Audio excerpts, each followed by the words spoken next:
At yung nag-request po pala sa akin na videoan ko daw sa block 2 sa harap mismo ng tangke. Ito po yun, yan yung malaking tangke dito sa block 2. At ang block 2 po ay ito, mula dito, ayan, hanggang dun po sa dulo. Pagdating po sa pinakadulo, kaliwa, yan po yung block 2, yung pa letter L, alba ganun, yung diretso ganun. Tapos yung pakaliwa ay block 2 pa yun.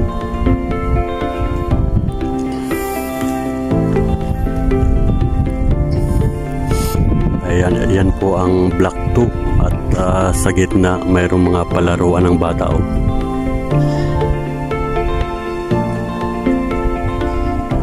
Ayan.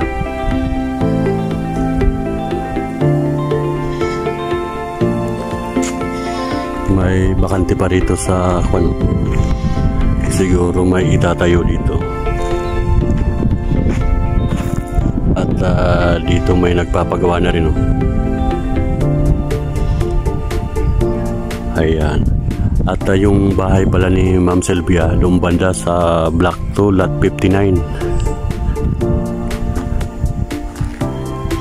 At ito po yung mga alulod dito na mabilis masira, mabulok. Lalo na yung isang yun, nakalawit na lang yung alulod.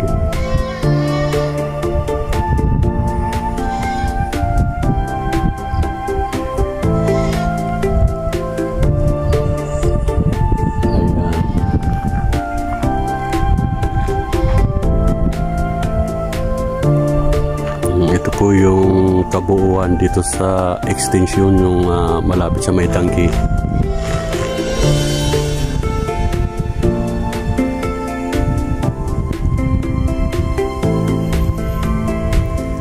May nag-request kasi sa atin na videoan ko daw yung sa block 2 at malapit sa may tangke mismo, kaya andito tayo sa tapat. Ayan. At yung kabilang bakod na yan ay hindi nasakop ng kasa. Iba na ang may-ari. Bali ito yung sa atin.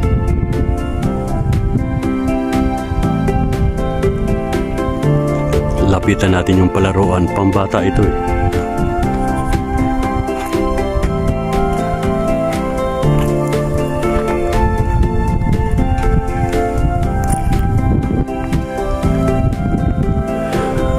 Palaruan nga ng bata. Dito po ito sa may kahiliran ng block 2.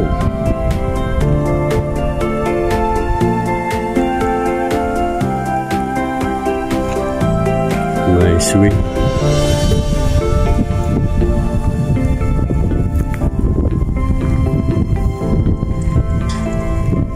Plastic lang pala to, pero matibay siya.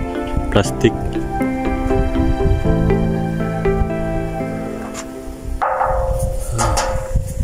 Ganda Akala ko parang guardhouse. Palaruan pala ng bata. At tayong bubong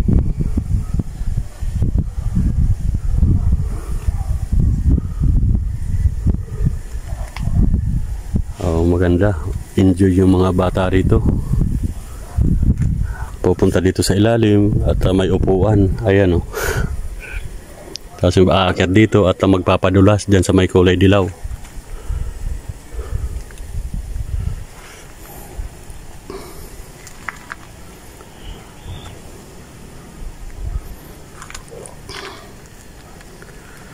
At may hanapin tayong isang bahay pa kay Sir Isplana. Pupuntahan natin ang bahay ni Sir Isplana at napagbigyan na natin ang request ng ating followers na videohan ko daw yung sa block 2 malapit sa may tangke.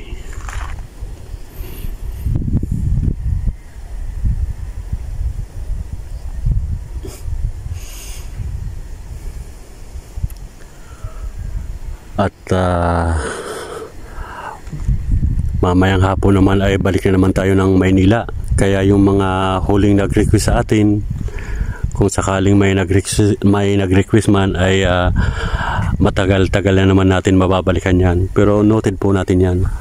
Kapag nangako po si Isarog ay babalikan natin yan. At nagpapasalamat tayo sa mga taong nagtitiwala sa atin at sa mga taong nanonood sa ating mga ina-upload na video. Okay, hanggang dito na lang muna ang ating vlog at thank you so much for watching. Bye-bye.